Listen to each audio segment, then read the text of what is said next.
আমার স্বামী রে দুইটা বাচ্চা পালাই লইও গেছে গো।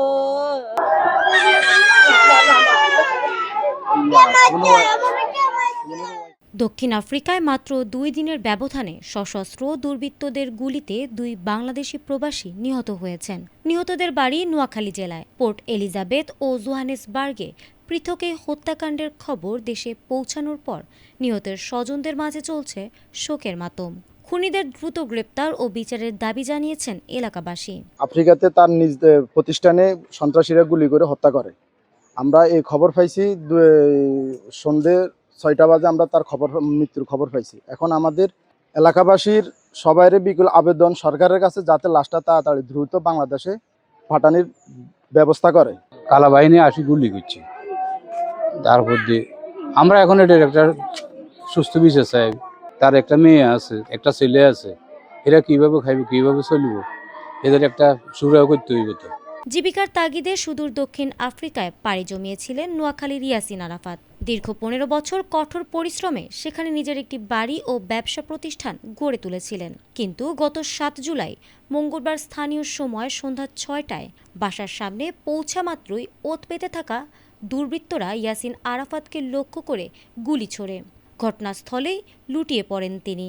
নিহত ইয়াসিন আরাফাত নোয়াখালী সদর উপজেলার কাদির হানিফ ইউনিয়নের 7 নম্বর ওয়ার্ডের কাঞ্চনপুর গ্রামের মোহাম্মদ সুজায়েত উল্লার ছেলে।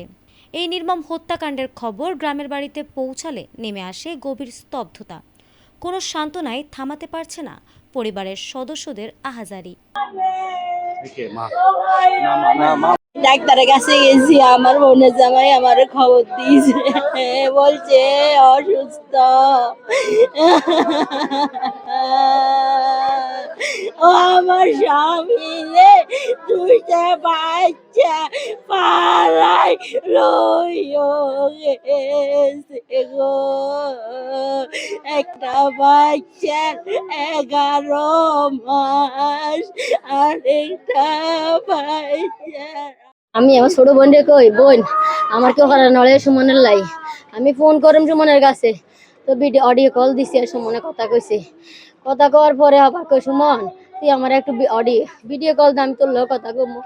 তো ভাই ভিডিও কল দিছে, কথা টথা জিজ্ঞাসা ব্যাগে কি অবস্থা, ভালো টালো আসেনি।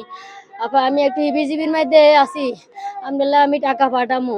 আমার উমর আয়মন অসুস্থ, এলাই আমি আপনার বাড়ি থাড়াই না উমরের মারে। এ আমার ভাই তো অল্প সময় আবার আমি আমগাডলা টাকা পাঠাবো। আম্মা আব্বা গো আমি আপনি আল্লাহ দোয়া করি। আমার ভাই অল্প সময় তো চলে গেছে। মাগরিবের পরে শুনি নাস্তা গাই কয় আমার ভাইও নাই রে। আমি তো কইতে আইতে না, আমার বড় ভাই তো অসুস্থ। আমি মনে করছি আমার বড় ভাইরও কি এখন ওই আবার কিষান চলে গেছে, আমি কি জানি নি গো। তুইও মাসুম বাচ্চা ভাইয়ে তুইও গেছে গো। এদিকে এই ঘটনার রেশ কাটতে না কাটতেই দক্ষিণ আফ্রিকার জোহানেসবার্গে ঘটেছে আরও এক নৃশংস হত্যাকাণ্ড। গেল বুধবার দুপুরে স্থানীয় সময় 3টার দিকে নিজ ব্যবসা প্রতিষ্ঠানে সশস্ত্র দুর্বৃত্তদের গুলিতে প্রাণ হারান বেলাল হোসেন সুমন নামে আরও এক প্রবাসী। 34 বছর বয়সী নিহত সুমন নোয়াখালীর বেগমগঞ্জ উপজেলার মীর ওয়ারিশপুর ইউনিয়নের 4 নম্বর ওয়ার্ডের মহাজন বাড়ির মৃত আব্দুল ওয়াদুদের ছেলে। 12 বছর আগে জীবিকার তাগিদে সুদূর দক্ষিণ আফ্রিকায় পাড়ি জমিয়েছিলেন তিনি। নিহত সুমন 2 সন্তানের জনক ছিলেন।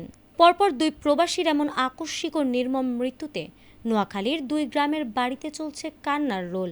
বাংলাদেশ সরকার যেন কূটনৈতিকভাবে দক্ষিণ আফ্রিকা প্রশাসনের ওপর চাপ সৃষ্টি করে এই নির্মম হত্যাকাণ্ডের সুষ্ঠু বিচার নিশ্চিত করে, এমনটাই আকুতি স্বজনদের। এরপর আর বাইরে কেউ শত্রুতামি করে এগুলা করছে না, তো আমার বাইরের লোকে আমরা সবসময় যোগাযোগ রাখতাম। আমরা এখন সরকারের কাছে সুস্থ বিচার চাই। এইভাবে আমার ভাইয়ের মতন যেন আর কোনো ভাই না যায় না রায়। আর বাইরে একটা ছেলে একটা মেয়ে, ওই ছেলে মেয়ে কার কাছে রাখি দেবে? বাচ্চাটা এখন বয়স হয়েছে 8 মাস, ছোট বাচ্চার বয়স 8 মাস, বড় বাচ্চার বয়স 8 বছর। এটা বড় বাচ্চা, এটা এখন বাপেরা বুঝতেছে না। আমরা এখন সরকারের কাছে একটা সুস্থ বিচার চাই। নিরাপদ প্রবাস জীবনের স্বপ্ন নিয়ে দেশ ছাড়া এই তরুণদের এমন অকাল মৃত্যুতে এলাকায় এখন শুধুই কান্নার শব্দ। অপরাধীদের দ্রুত আইনের আওতায় এনে দৃষ্টান্তমূলক শাস্তির দাবি পুরো জেলাবাসীর।